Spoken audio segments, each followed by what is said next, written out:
Hello, my name is Ben and welcome to Field Foley episode 23. I'm thrilled to welcome Glenn Goa, a seasoned sound designer with over a decade of experience in the audio industry. Their expertise spans across various mediums, from video games to film, and encompasses a wide range of audio-related fields. As a senior sound designer at Larian Studios, Glenn's contributions to projects like Baldur'S Gate 3 have been invaluable. As a freelancer at GOA Soundwizardry, they collaborated with renowned studios like Remedy Entertainment and CDProjekt. With a Bachelor of Arts in audio production and fluency in multiple languages, Glenn brings a wealth of experience and talent to our conversation. So, welcome, Glenn, and thank you for taking the time to speak to me. Thank you so much for that amazing introduction. You should be my PR agent. I can be booked. Fantastic. I can be booked for almost anything. I need the money. I'm a freelancer. No, I'm kidding. I was really interested to talk with you about a variety of topics, but I'd like to start with something that's maybe a bit out of the ordinary, because we have a lot of people listening that are not sound people, and so I'd like to do a little explaining on the podcast as well. And as I read, I hope I got that right, you worked at Frostborn Studios as an audio director, right? That is correct, yeah. Can you briefly maybe explain what the job of an audio director is? Ooh, yeah, that's somebody who takes care of a lot of the logistics of the company in terms of the audio people, of making sure that the audio team has what they need in terms of sound libraries, and working directly with the audio lead to make sure that the direction is correct for the project. And they also deal a lot with the hiring. So they're more on the upper echelon, but they do not necessarily do a lot of things directly related to the project. But for the most part, for my experience at Frostburn Studios, was that we just kind of made sure that the audio lead had somebody that they could talk with in order to make sure that the audio direction was followed correctly, and any kind of problems of communication between different departments was taken care of by an audio director as well. So they're a little bit more hands-off in comparison to an audio lead. I see, yeah. So keeping the vision in line, that's pretty good. Mm-hmm. Yeah, that's awesome. And I mean, besides like audio director, you've done a wide range of things. And but when I first noticed you was you posted something about 3D scanning and printing larynxes to get creature sounds, and I'm very interested to hear how did this start? It's like, did this just came into your head, or did you see something like that and got inspired by it? Sure, so that's a bit of a long story, but here goes. So I was working on this movie with a company called Hive Division, and we were working on a movie called La Fiamma, The Flame, as it means, the title. And there was this creature in there that needed vocals, and I experimented with something called a talk box. So talk box is basically an effect instrument that you use in music, but you can also use it for sound design. So there's this tube that comes from this box, and you basically take the sound into the tube, it goes into your mouth, and you have to modulate your mouth, and then you have like an adjacent microphone, and from that you can manipulate the sound that goes into your mouth. Yeah. And I'm guessing people might know that from like the music of, for example, Daft Punk. Right, yeah. Absolutely. So that basically became the source of trying to get creature sounds out of the monster, though. But as I was doing it, I was thinking about, like, what if I could get this not just for me, but also through something bigger, and do maybe something much more interesting. So what I ended up doing was I created a little bit of a drawing on a piece of paper. If you know how a Pez look like, Pez dispensers. Yes. So if you can imagine a Pez dispenser, and you have one side you have the speaker, and then the other side you have the head, and in the middle you basically have the vocal tract. So I wanted to do something that was a little bit different than a talk box, but somewhat using the same idea of a sound going into something that created a resonation chamber. And then out of that comes something different. It's a different approach of kind of worldizing, I guess. So it's a combination of talk box and worldizing. And from that, just doing this prototype 000.1 of getting and recording that with a Sanken 100K, the result out of that was pretty interesting. It wasn't great, but it was interesting. And I needed to get as much sounds as I possibly could for this film. And it was in terms of getting all the creature sounds created as well as using them in sound design for other things. So I experiment back and forth between using the talk box and then using this very crude looking box of machine that I ended up calling the animal box. And from there, I talked with a acquaintance of mine about the idea I had of what I wanted to do, and I wanted to take it to a different scale. And they knew somebody who was working on 3D scanning dead animals and alive animals, their organs and whatnot. And so I got in contact with a zoologist for my friend, and together with her, she had no interest in sound design and had no interest in video games or movies or anything like that. But she could see that it could help her research because she was researching how animals produced sound and et cetera. And so she gave me a 3D scan of an elephant and a lion's larynx. And I took that to another friend of mine who had a 3D printer, and he 3D printed a larynx. And I blasted sound through this. It was basically made of rubber. That was the first thing I tried. Yeah, I just wanted to ask, like, it's not a stiff 3D print, but like a rubbery material, right? Exactly, yeah. So doing that, it just produced an interesting result. But of course, you need a lot of different things to make it sound much more interesting, like it coming out of an animal. You need a chest, you need lips, you need teeth even, I found out. So down the road, I decided that this needed to have more of a robotic function to add it to it. So I had to sit down and learn how to do robotics, which was a lot of work and a lot of research of just trying to figure out how to make those things work. And of course, that in of itself brought it with its own issues of where you can hear all the machinery make noise and it ends up being a cacophony of noise. But down the road, when I started working on making creature sounds for Baldur's Gate 3, I had this machine in a workable area and I could use it there. And the result was pretty good. But I after that, I have kept on just experimenting and kept on just adding to it. And now I can replace the sleeves that's inside of it, the sleeve being the larynx, and also being able to compress and decompress the chest area. And you can also replace the head to be different cavities, like the mouth cavities of it. That is awesome. So you have like a modular 3D printed larynx, or like a whole voice production line that you can perform on, right? It's almost like an instrument then, if you can. Yeah, exactly. I would say that. Yeah, it's a good way to put it. And the thing about it is, I thought about making it available for other people as well. So I talked to a company that exists in Germany called GC Radix, and it's a bunch of programmers that I actually work with from a different company.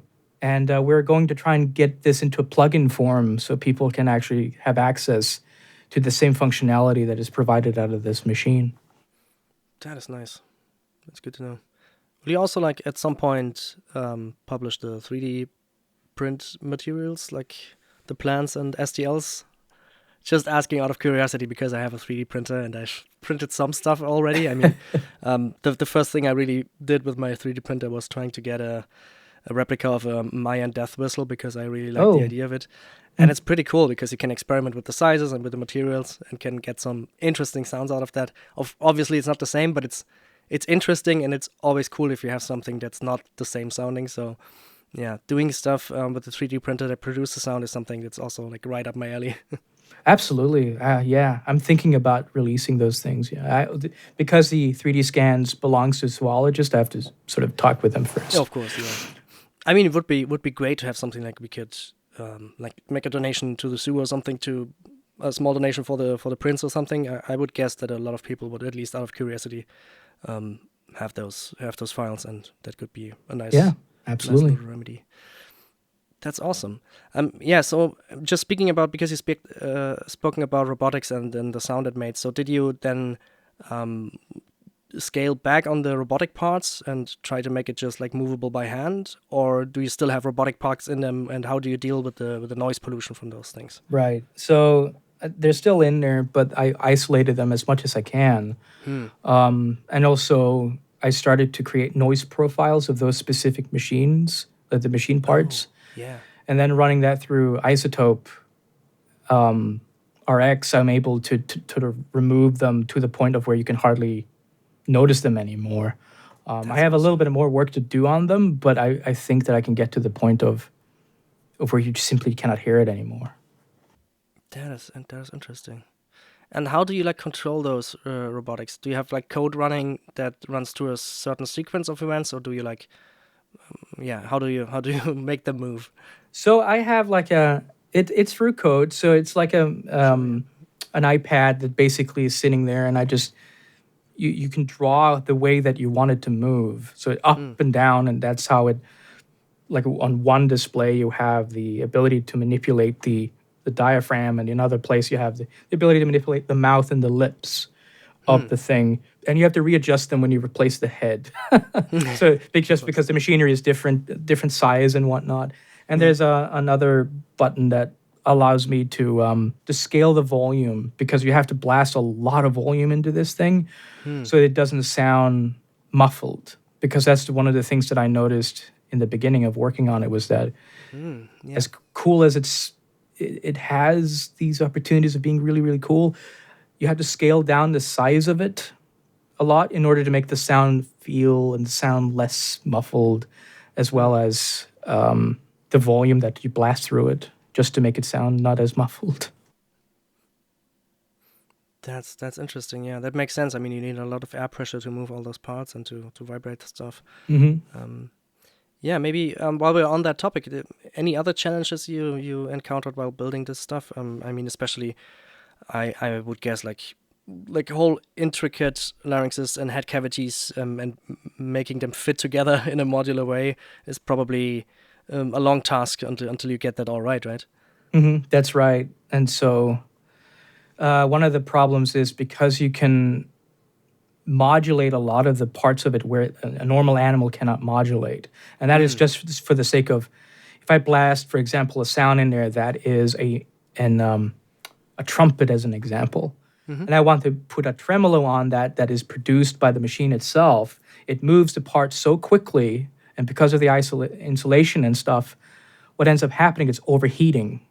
So that is one of Oh, the things that I noticed, is that I can use it for a period of time, yeah. but then I need to just let it cool down. Oh, that's interesting. Yeah, not that you like melt the parts. Right. Because Oh. they cost like $900 or €900 just to replace that sleeve.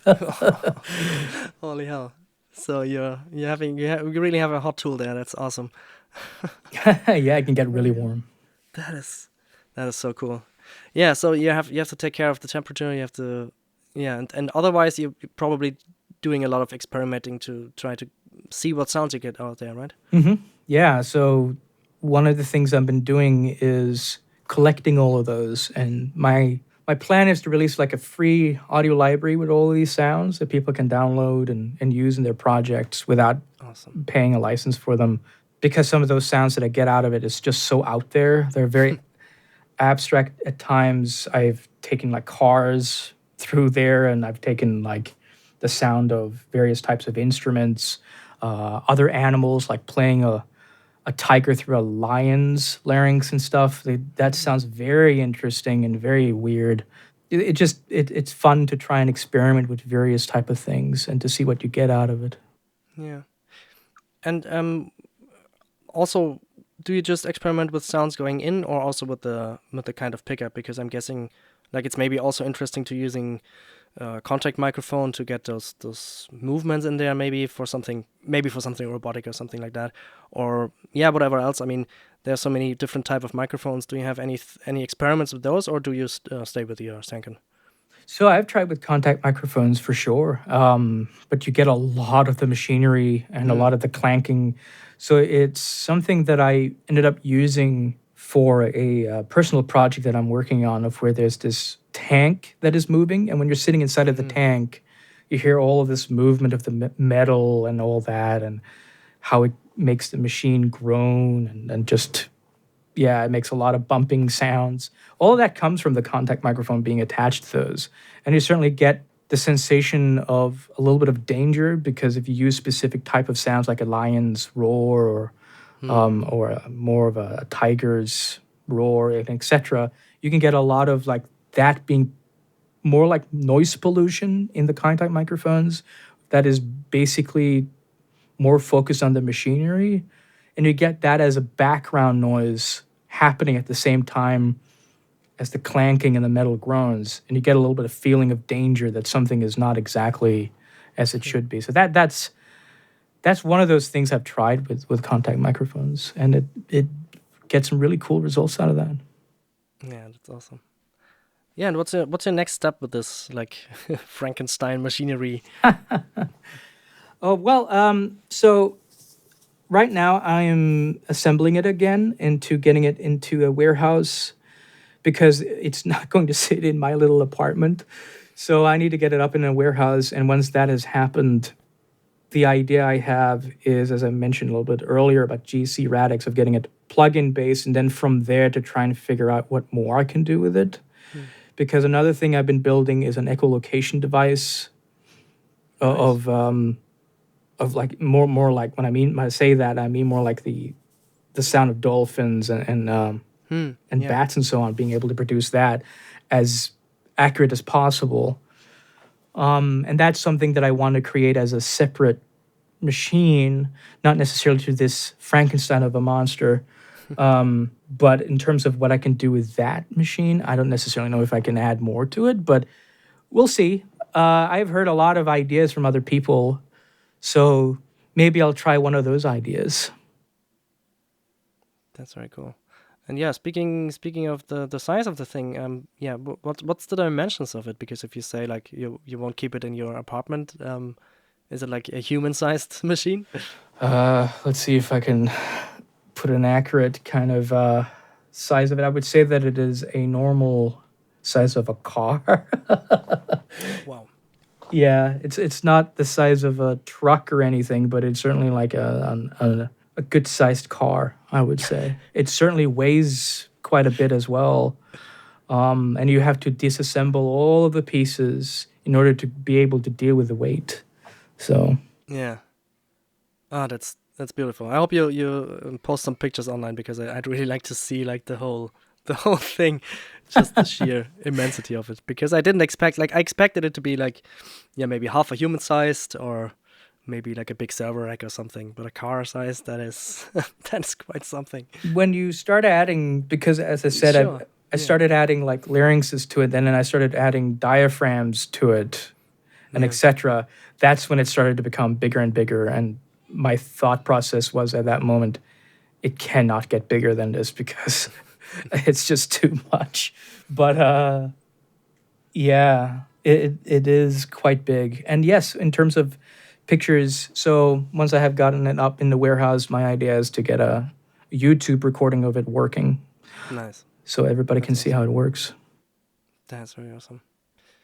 Yeah, and I mean, going to a bit of speaking about a bit of the process side of things, or like motivation and creativity. Is it something that is always like inert with you, trying to find some new ways of producing sound? Is that something that you really like in the sound design space? Absolutely.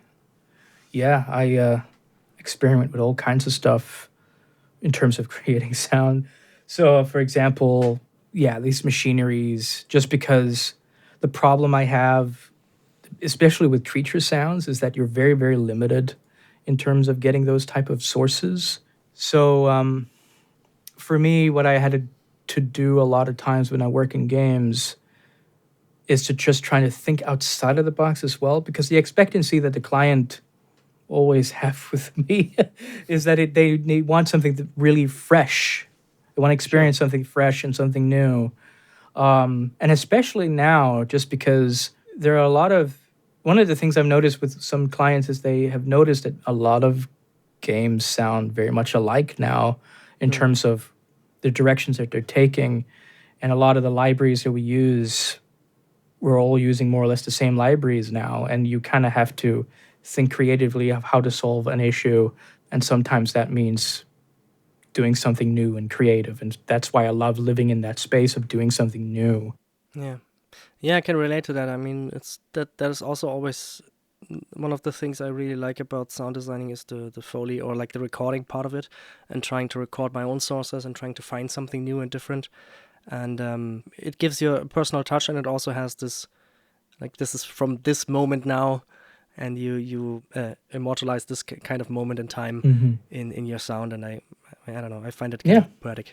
As an advice for aspiring sound designers, how can we, what kind of advice could we give them to find and incorporate new innovative techniques? Is there something with you also, like you see something on YouTube or you read an article about something and think, oh, I could make sound with that technique or with that technology or with that idea? Yeah, I would absolutely encourage anybody who's junior, intermediate, and as well as senior to stop just using your eyes. Start using your ears, go outside, listen to how the world works and what it's doing. And then I would also encourage people, because when I started in sound, YouTube didn't have people in there that had any kind of interest in sound. And going on websites to try and find anything to do with sound was really difficult. I remember there was like this Film Sound or something like that back in the day, old website.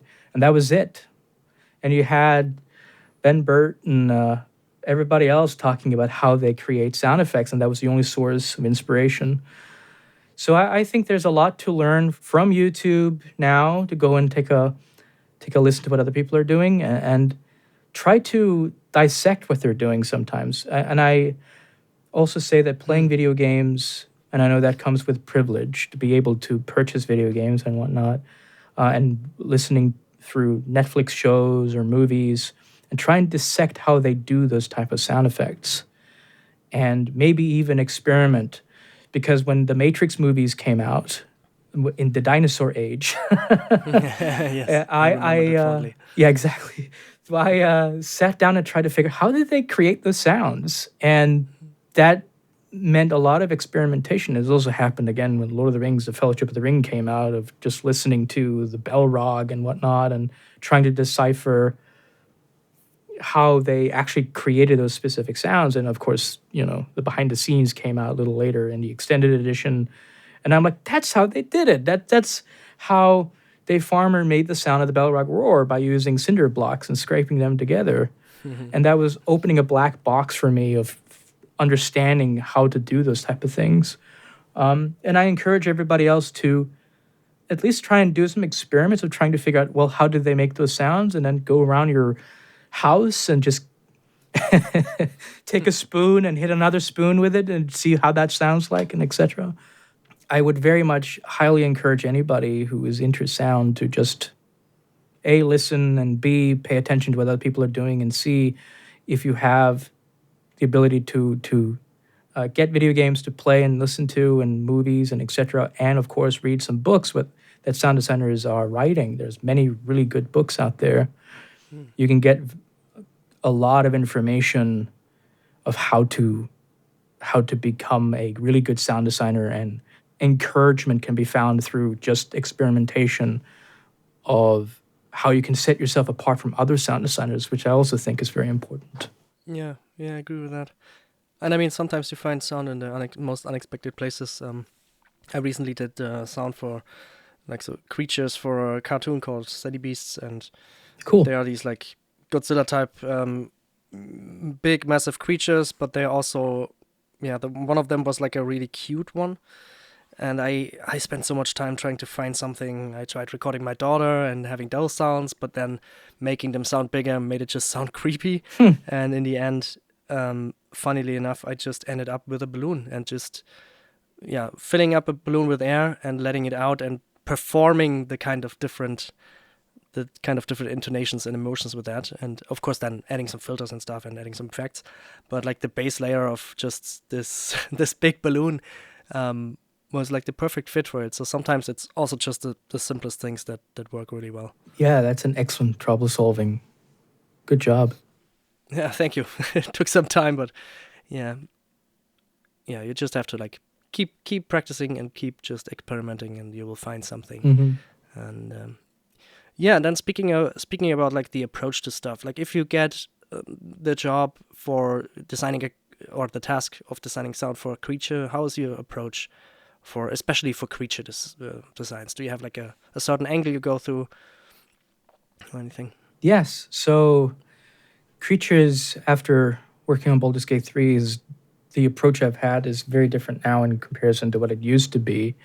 When I worked on the movie with Hive Division, I talked with the director, Giacomo Tellamini, to try and figure out how he wanted the creature to sound like. So it's about back and forth of understanding what he's looking for, because the creature is essentially a part of the kid's hallucination. It needs to sound in a different way than it's supposed to sound like if it actually exists.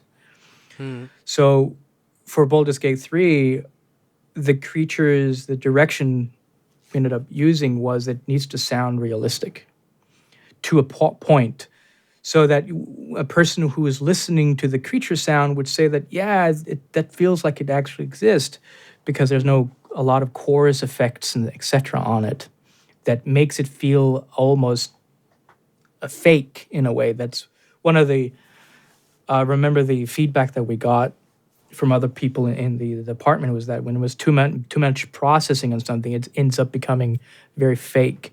But in order to get there's a lot of prototyping that needs to be done. And that's how I approach creature sound design, is just prototyping. And one way that I do that is there's a concert art on the screen, and I just throw all the sounds that I can find into a session and see what works. And if I hear, like, for example, since you talked about a balloon, the spectator creature in Baldur's Gate 3, when I heard the creak of a balloon, I knew exactly what I needed.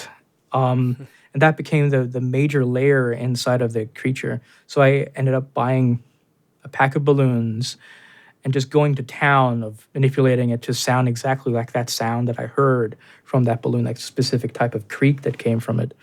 And then slowing that down, and that became sort of the center voice of the creature, the one that everybody could immediately catch and hold on to. And after that, every time I work on a creature, I essentially do the same thing of every kind of process. Yeah, that makes sense. Like trying to find the flavor and the most fitting sounds, and then going to town. But it's cool to hear that you used the balloon for that as well, because it's one of my favorite sounds. Oh, really? To be honest, from the creature sounds. Yeah, I mean, could also maybe be because of the visuals and because I always liked those type of like flying eyeball type monsters. Mm-hmm. But yeah, I mean, I heard the sound and it was like, oh yeah, that fits so well. It's like just spot on. So good job on that. Thank you. Maybe something, while we are talking about Baldur's Gate 3, do you have anything else, any memorable experience from your time working on that? Maybe any challenges that took way longer than you expected, or something that was very quick, or whatever you want and are allowed to share. Right. Let's see. I can talk about the shadow creature that appears in Act 2. That creature was the only creature that I worked on that only had one variation done to it. And most of the time as sound designers, when we talk about the things we worked on, we have a tendency to only talk about the successes that come out. We never really talk about the iterations and all the problems that come down through the process of creating something. So the shadow creature was the only one that I was able to hit it on the tail exactly when and how it needed to be made. And it was mainly because I knew exactly how it needed to sound like from the very moment I saw it. And things like, for example, the ettercap, which is a sort of like a spider creature that stands on two legs. that one had many iterations made for it in order for it to sound the way that it ended up sounding like. And that was actually also done through the machine, the Animal Box machine, because at that time I was understanding how spiders needed to sound like, because we had created the eight-legged spiders earlier and figured out how they needed to sound like. But they were very complicated, and it was a lot of iteration to make it sound terrifying and make it sound good in comparison to what it used to be. But that's why, like, the Shadow one is the one I remember very, very strongly, because it was very quick to create that one. And I had a lot of fun working on it because I drew inspiration from Japanese horror movies of how they create, like The Grudge as an example, of how they create those type of creepy sounds. And I'm not a big fan of movies that have jump scares in them. So I like creepy type of stuff. There just feels like there's more process that went into it, just that the feeling of it, of when I'm watching a movie and I'm hearing creepy sounds. So I wanted to do the same thing with the creature. It doesn't need that jump scare thing. There's even a cinematic that I worked on of the first introduction of the shadow creature. And the thought process I had of doing the sound design for it was, just feels unsettling. It needs to feel that kind of way, not just in the cinematic, but also in the gameplay aspect. You don't want to fight them because they feel so creepy to fight. When you kill them, it feels creepy to kill them. When they attack you, it feels creepy. When they move around, it feels creepy. And it's just trying to get that thing to sound right. And to be able to do so on the first go is something that I was very, very happy with, and really, really sat with me and still sits with me. Yeah, that's like hitting the lottery, right? I mean, Yeah. getting that in the first time. But sometimes it just clicks and it works, and sometimes you have to slave away and you think, oh God, I'm never gonna make that sound good. But at some point, you'll find something. Just have to have persistence, probably. I would say that one of the best tools in the toolbox for any sound designer, if you can't get it right, just go and work on something else. If you have the option to do so. And on Baldur's Gate 3, we had a lot of creatures that we needed to do. So if I could not get the Ettercap to sound the way it needed to, I just moved on to the next one and came back to the Ettercap once I had a little bit more experience working in the game and understanding a little bit better of the aesthetic feel where we're going for these creatures and etc. And then also, it was taking away the cobwebs from my brain of how to do these type of creatures and how to make something sound realistic and something creepy, because the Ettercaps were kind of creepy as well.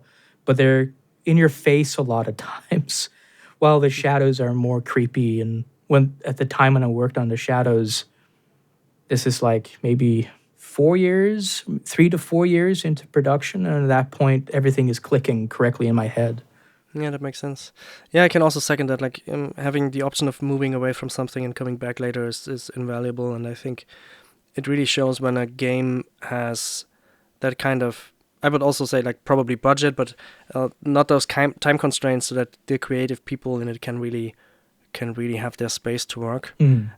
Because that's how you get the really great results in the end, if you have the space to experiment and to fail a lot. Because that's most of the time when you're doing something is failing until you get to the point where it's right.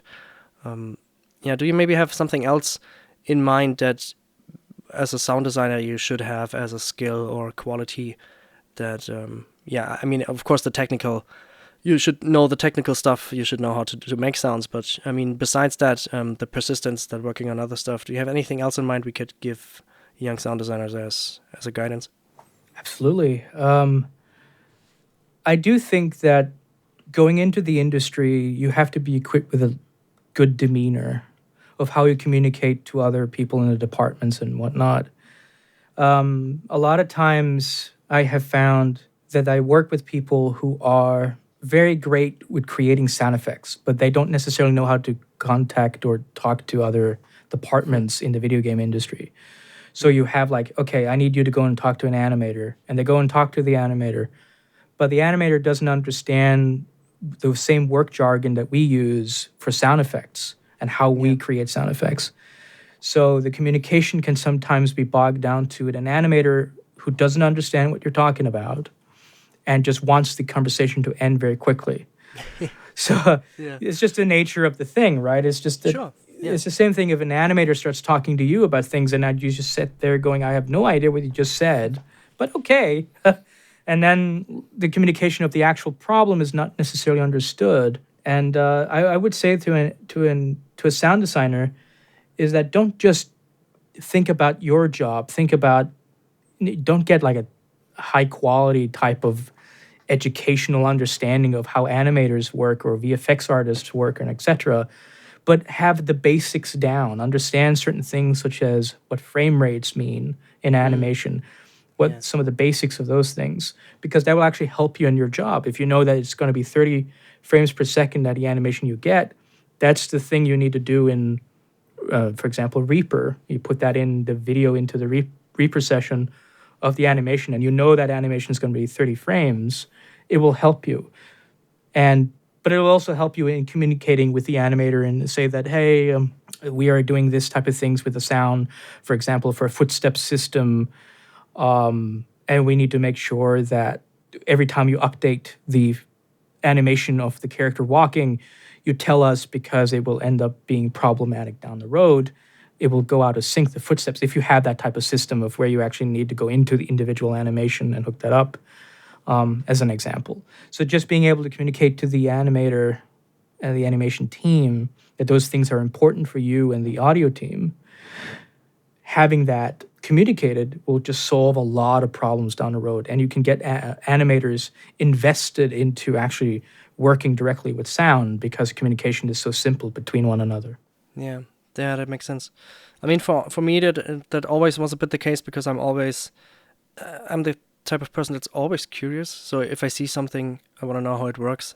That is exactly what I like doing. Like speaking, if I speak with, for example, an animator or VFX artist, I try, if hopefully there's enough time, try to ask them to explain me like simple concepts or what they're doing right now. And even if I don't understand, I have the feeling that something like sticks. And I do that with so many things. Like the first time I saw ray tracing graphics, I was like, hey, that looks interesting. I really want to know how that works. So I watched like 2 or 3 hours of YouTube content just to get some basic understanding of how the technology works. And I kind of feel like exactly that helps me talk to a lot of departments because I know that I'm not an expert, but I know at least that I'm curious and that I have some basic things. And if they really feel that you're interested in their field and know a little bit and are like, yeah, let them know that they are the expert, but also that you're interested, that helps the communication a lot. And that also helps the problem solving. And I also felt that it then also goes the other way around. In the project I'm working on right now, we're a rather small team. So the main lead dev and programmer is also someone that's interested in, like, for example, the audio integration side and the FMOD side of things, and is doing some stuff himself as well. And that leads to so cool situations that when you're having a problem or you're trying to come up with an idea of how to implement something, he also has a rough understanding of it and comes up with ideas, and you can actually like play ping pong. Even if you're the only sound designer, you have someone else you can exchange sound ideas with, and that's very invaluable, I think.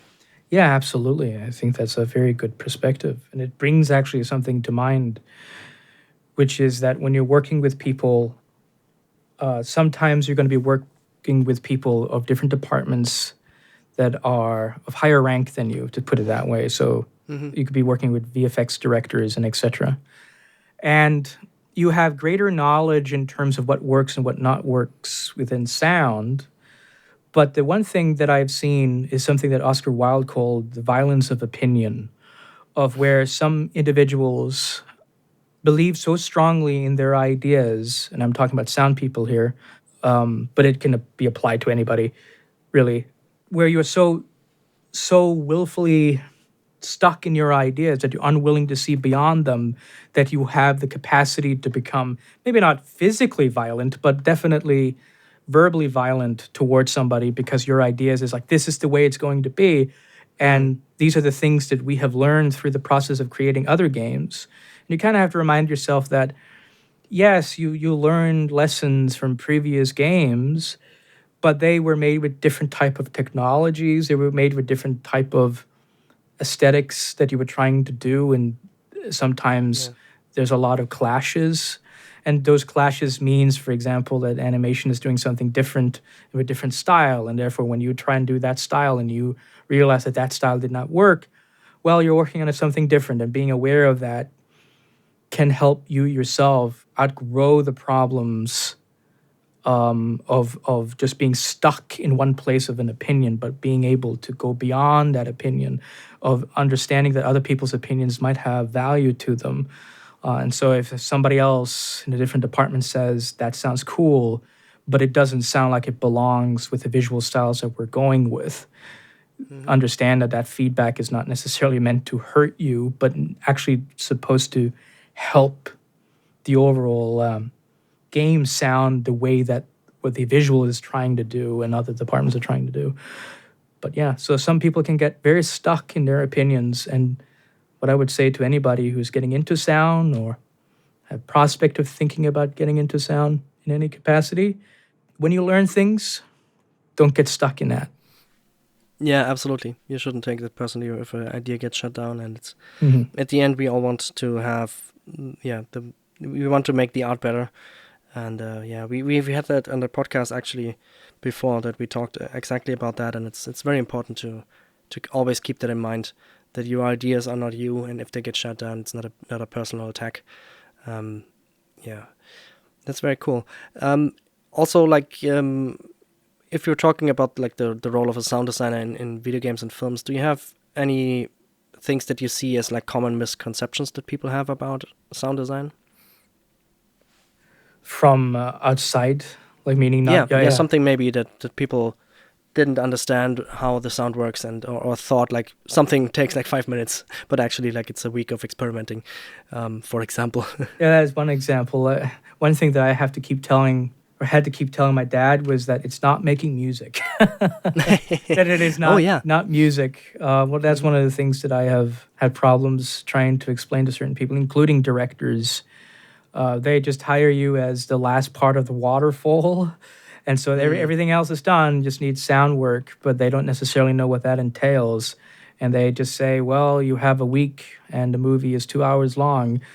And we need everything to be freshly recorded. You can't use sound libraries and etc.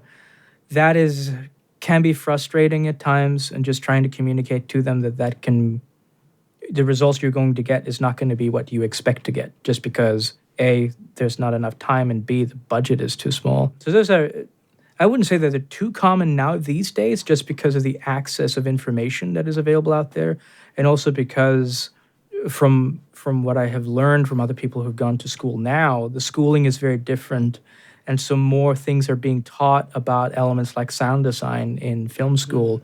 So the directors coming out of them and the producers coming out of them as well have a greater understanding of the complexity of sound that didn't exist there when I started in sound design. So it's great because you can start immediately on working on the thing that you want to work on.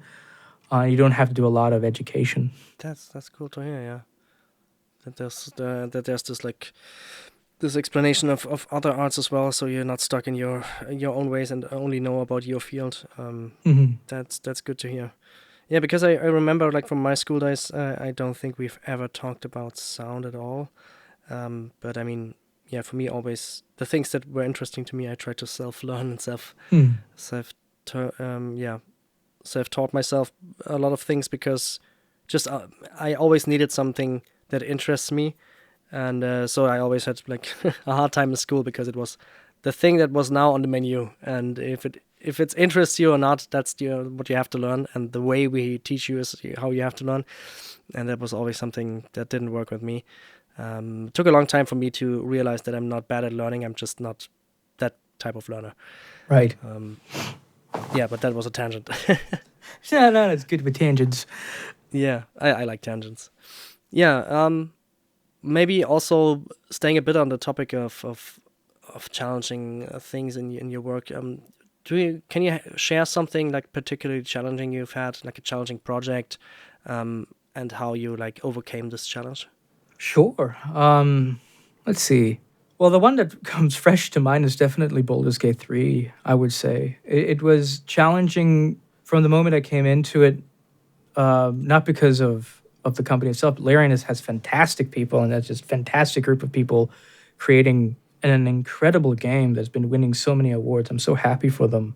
But the complexity and the difficultiness is just that the scale of things. And I think that echoes into a lot of video games that are being developed now, is that games now are so huge and they take so long to create.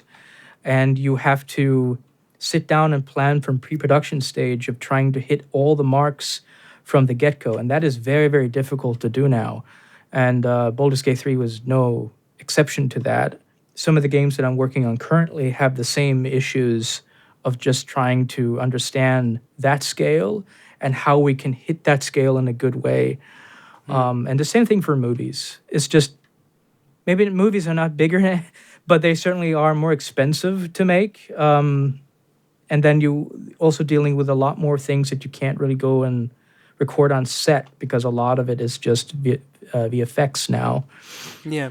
So those are the problems that I've been dealing with. But in terms of Baldur's Gate 3, it's just that the size of it was so huge, and trying to solve it was me and Danny Kogan, who was the technical sound designer on it, and Victor, I can't pronounce his name, Victor Dushin or something like that. Like, he's a French guy, really great sound designer that worked with us. And together, all three of us, during pre-production, tried to figure out this complex game, this very, very complex game, and just trying to hit all the marks from the beginning of. And one of the solutions that we came up with was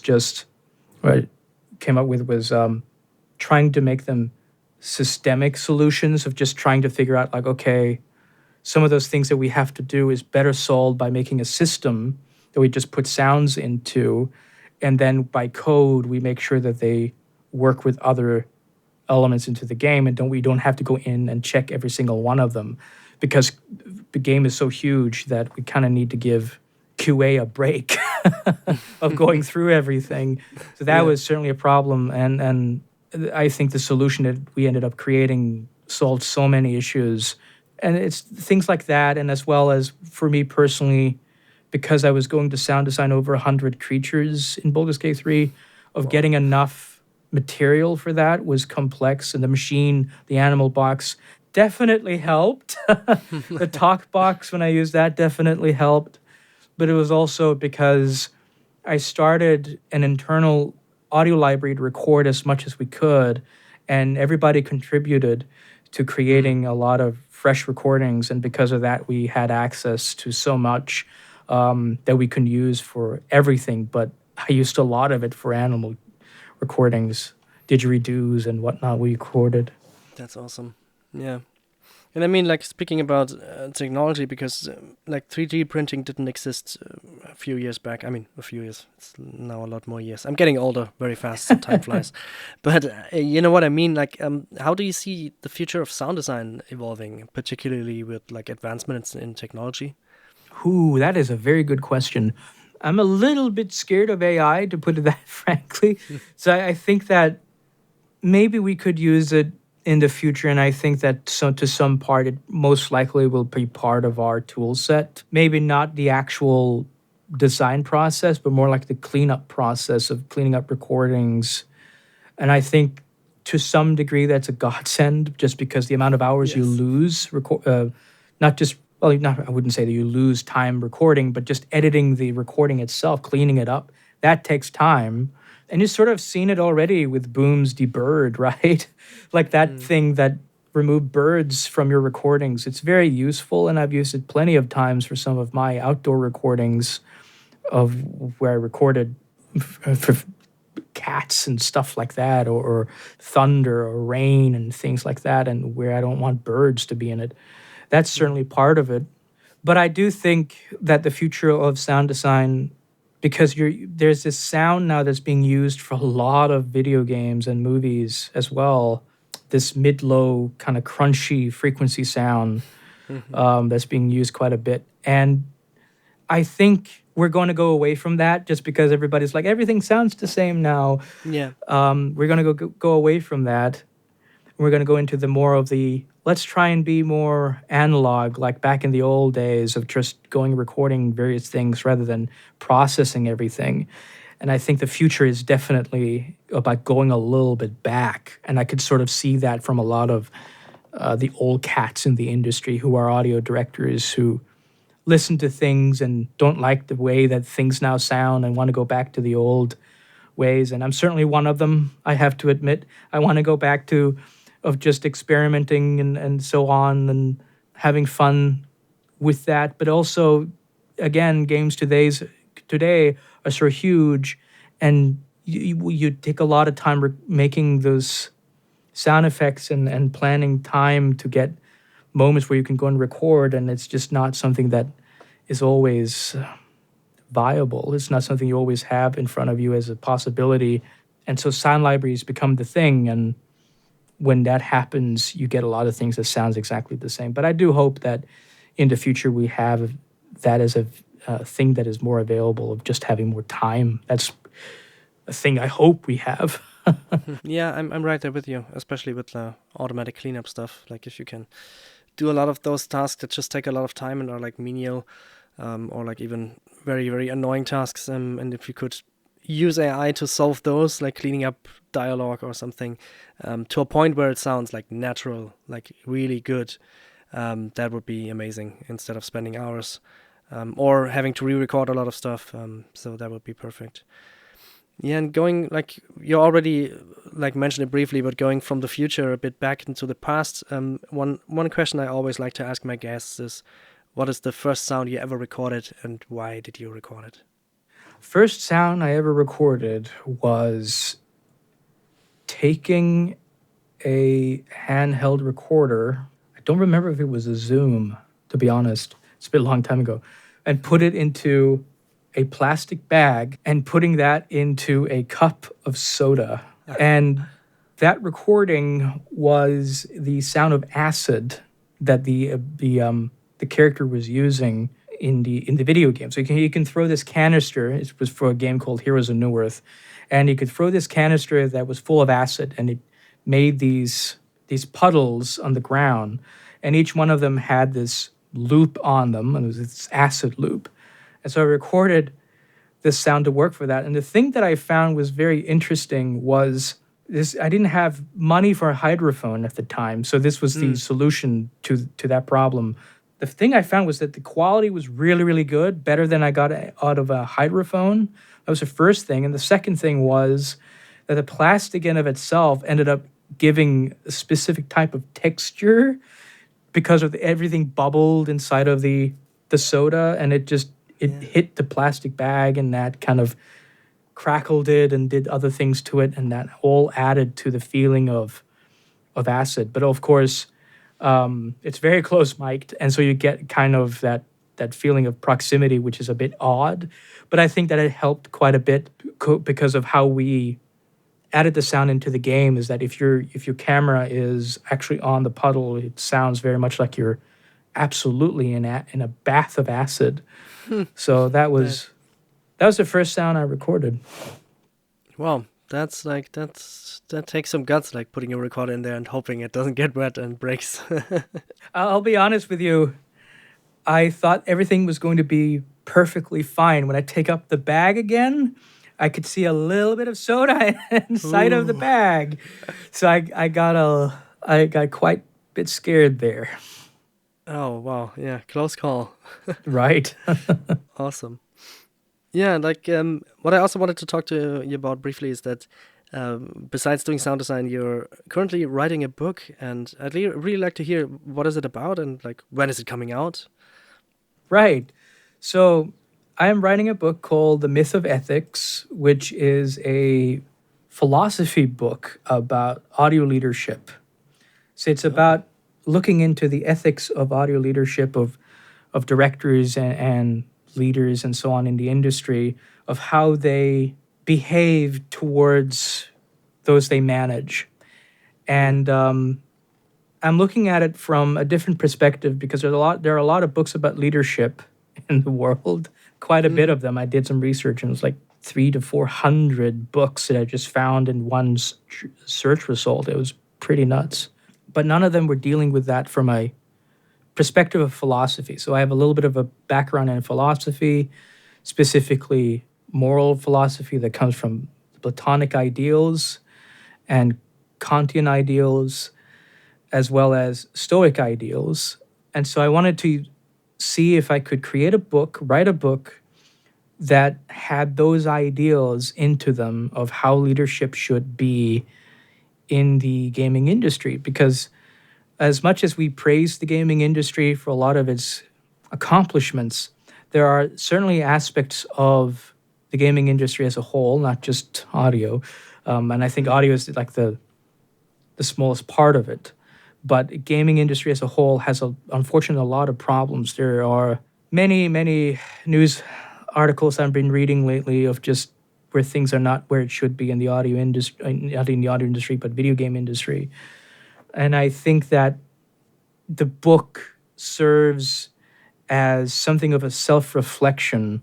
If you are an audio leader and you want to self-reflect on your own direction in that kind of space, this book is supposed to be that for you, of where you help to see if you are heading in the right direction, because a lot of the decisions that a leader will make can be very vague in terms of how it is perceived by others.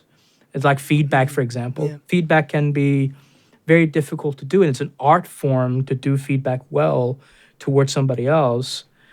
It's about understanding language and the power of language and the control of language. And so my book is about specifically that, of how to approach those type of things, of how to look at CVs, how to do interviews to get the best thing out of the person that you're interviewing, to understand how they will behave in the team, because you want to always introduce people that are going to improve the team or keep the team in a good behavioral state, and being able to communicate very well with the departments in a good behavior way. You don't want a bad egg in the team.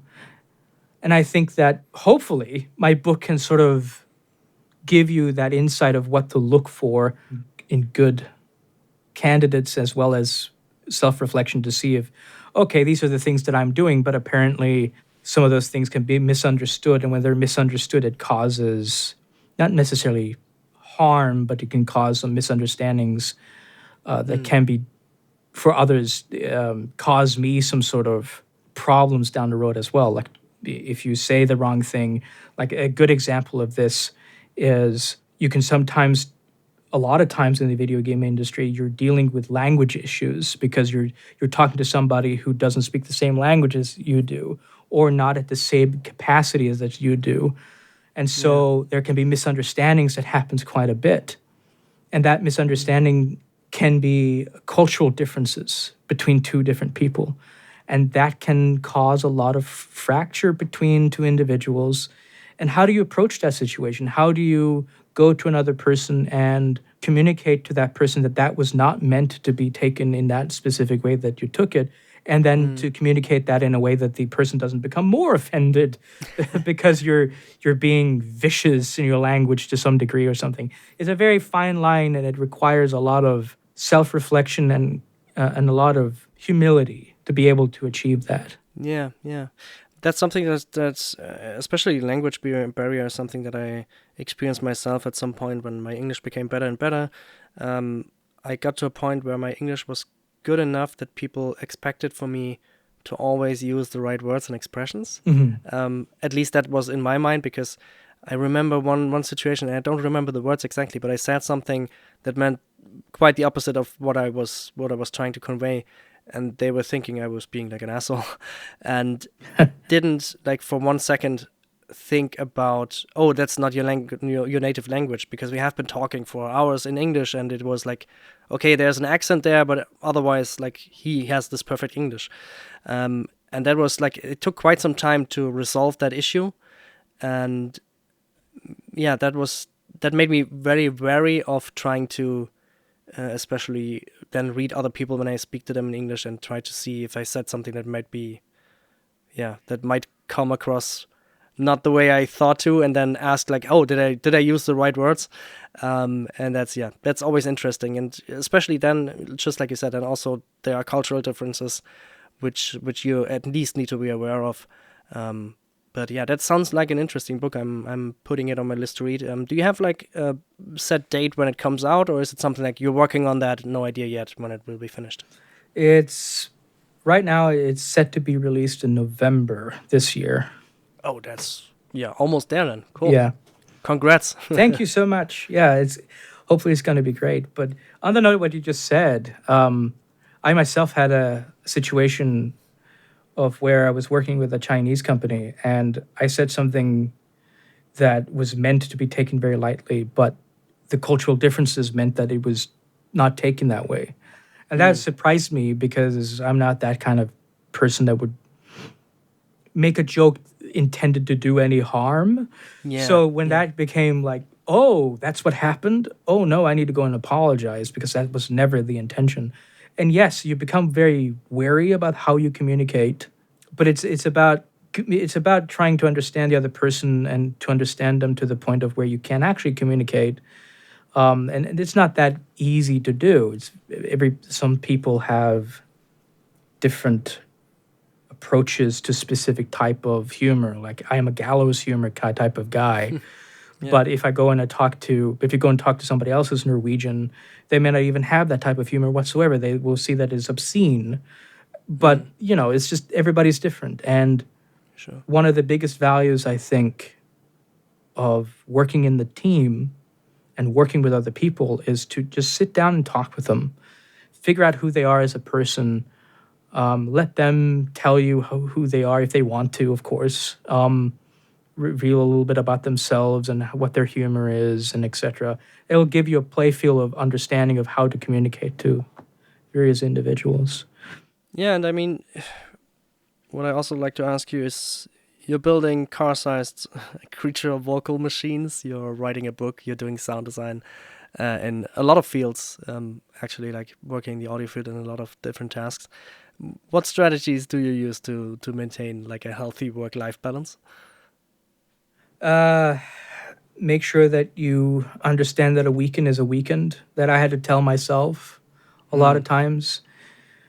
It's just what I do is that I set off a couple of hours after work to just do whatever I want in terms of hobbies. So I see them as hobbies, essentially. Because it was through a hobby that I got introduced to blacksmithing, which is something that I did. And awesome. Through that was able to actually use in my work of where I created the metal footsteps you can hear inside of Baldur's Gate 3 was by creating sabatons, because I had learned to do that prior, blacksmithing, and then learning how to create sabatons because we needed metal footsteps. But it's about taking 1 and 2 hours of just doing a hobby after work if I want to. In most cases I do, but also saying to myself there are limits. Like you got to make sure that you take some time to just relax. And for me, it's about putting on a movie. It's about playing video games, or better, just turning everything off and going out and taking a walk out in nature, getting away from technology. Because I don't know about you, but when I play video games, my brain doesn't shut off about how does this sound like? Like, would I do this better, or how did they do that? Like those type of things. But walking out in nature allows me to relax and focus, and being able to step out and not really force myself into doing any kind of work or any kind of hobbies, and just putting a limit on those, saying you can only do that for 1 or 2 hours, is very helpful.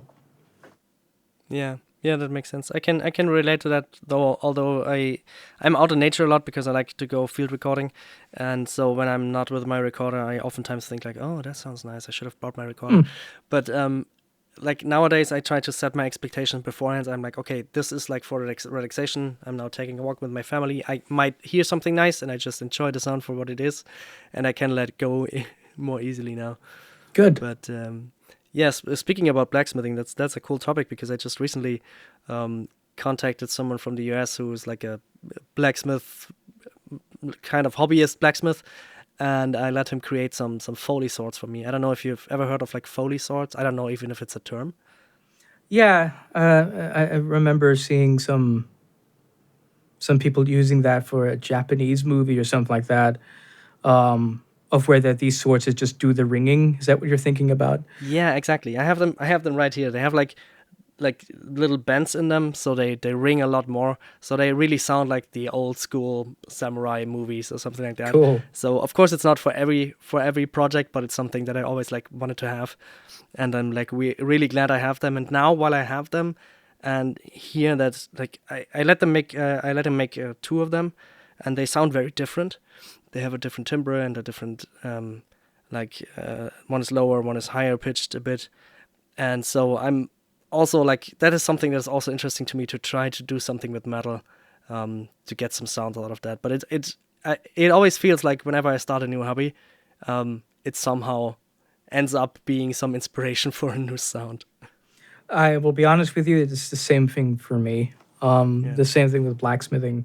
Though I started blacksmithing way before I did any sound design because I was part of a Viking reenactment group. Awesome, Um, man. and then we were just 5 people, and we basically did it because this was like when I was 18, so this was a long time ago, 2005 or something like that, and Facebook had become a thing, and we needed to get away from technology. And the thing that we did was we were all kind of in love with the Norse culture, and we wanted to get away from technology and just dress up and be weird and funny with each other. And we loved everything about Norse cultures except for the whole pirate Viking stuff. So we did this kind of thing of we just gathered every 6 months and just hung out without technology around. And then one Awesome. day, one of the people that came there was a guy from Poland who was a blacksmith. And I just was so transfixed by what he was doing. He had homemade forge and everything. He had an anvil, and the sound of the anvil is beautiful. It's music to my ears. Yeah. Same. Yeah. So I got so entranced by this. And then one day he invited me to basically study underneath him and learn how to do blacksmithing. And yeah, it's just later down my life when I started getting into this sound design career, I knew exactly that blacksmithing would help me, and it's helped me a lot. Like you creating, getting the ringing swords, the Foley swords. That's a great example. I actually made a shield, a metal shield, to get the sounds, and I had to modify it because real shields do not sound as interesting. So it's Yeah. just making them of thinner metal, but you don't want them to be thin because then the shield will bend, and you don't want that in a conflict. So I made basically thinner shields because they resonated better and they moved better. And it's in terms of like the weight of them because you basically making them out of iron or steel in some cases, and it can get very heavy. But yeah, like that helped me a lot in terms of sound design. So in hobbies, yeah, it's whenever I get a new hobby of trying new things, I always feel like can this work actually with my job? Can I do this in sound? Can I use something here for sound design? Yeah. It's always good if you can deduct it from your taxes, the expenses. Exactly. Yeah. So I'm all out of questions for now. So the only thing really left for me is, do you have any projects you're working on that you can talk about, you're excited about sharing, or any shout outs, anything else you want to say? Yeah, I would like to make a shout out to the entirety of the Larian team, not just the audio people, but the entirety of the Larian team, because they did some fantastic work on Baldur's Gate 3. It was an amazing experience working on that game for 5 years. I am so proud of everybody that worked on it, and the game ended up winning all the awards that I think it certainly deserved. And of course, to the Remedy team, I love working with them, and Alan Wake 2 was fantastic. I thought that was Absolutely. incredible. The sound team there did a fantastic job.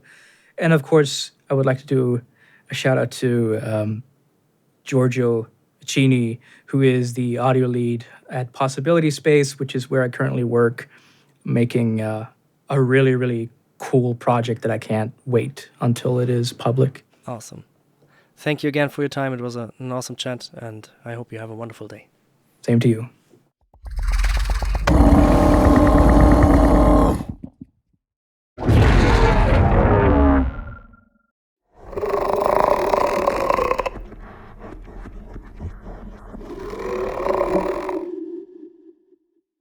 Looking for more audio-related podcasts to listen to? We're part of the Audio Podcast Alliance, featuring a hand-picked selection of the very best podcasts about sound.